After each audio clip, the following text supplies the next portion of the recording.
représentez-vous une escadrille en son campement.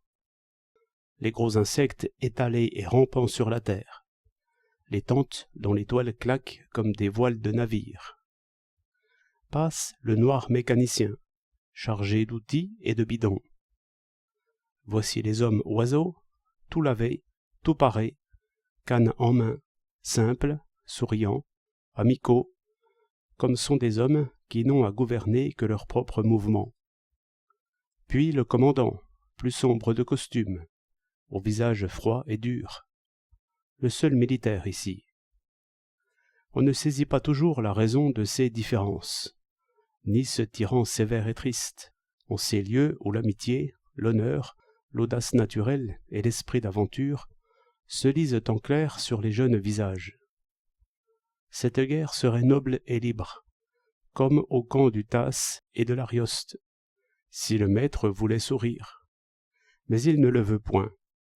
Peut-être ne le peut-il point, par l'âge et l'estomac. Peut-être par d'autres causes. Le grand chef, celui qui poussera demain toute cette armée de fantassins, de canons, d'avions, s'inquiète de nouveaux ouvrages que l'ennemi construit en hâte. Il faut que l'aviateur photographe en rapporte l'image, à tout prix. Ce n'est pas un vain mot. On sait que les chasseurs ennemis occupent l'air. Mais le grand chef ne s'occupe pas des moyens. Il ordonne et il frappe. L'ordre fait son chemin. Douce discours spartiate, pendant que déjà les hélices ronflent. Il faut que le photographe revienne. Votre mission, messieurs les 2 chasseurs qui l'accompagnaient, est de faire en sorte qu'il revienne. S'il ne revient pas, il est inutile que vous reveniez, vous. On n'invente pas de tels discours, mais j'ai une autre raison de croire que ce récit est véritable. C'est que j'y trouve l'esprit de guerre tel que je le vois partout, formé à l'image de l'inflexible nécessité. Le courage le plus assuré n'irait jamais au-delà du possible, comme il faut qu'il aille, sans cette contrainte toujours armée, sourde aux objections, impitoyable.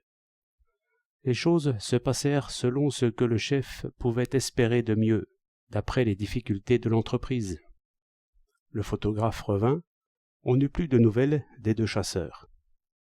Il est trop facile de s'émouvoir sur des exécutions sommaires, et, selon moi, il y a lâcheté d'esprit à regarder toujours par là. La moindre attaque envoie à une mort certaine une partie des combattants.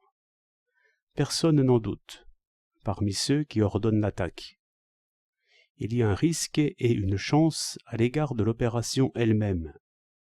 Mais, en ce qui concerne la mort, la mutilation, la souffrance d'un certain nombre d'hommes, innocents de toute espèce de crime, il n'y a ni doute, ni risque, ni chance, mais bien une certitude.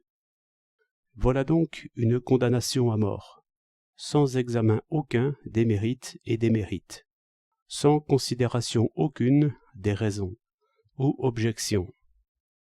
Non pas comme au combat de gladiateurs, où le combattant, avec sa résolution, sa force, son adresse et ses armes, avait la garde de sa propre vie.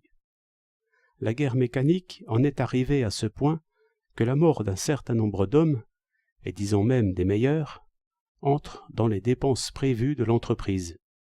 Et l'usure des divisions, entendez bien ce que cela veut dire, est comptée comme l'usure des pioches, des roues et des canons.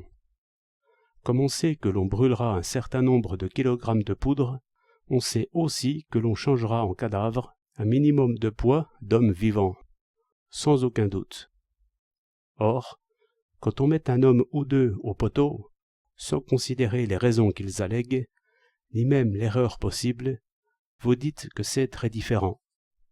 Selon mon opinion, l'effet de toute méditation suffisante sur cet effrayant sujet est d'effacer cette différence.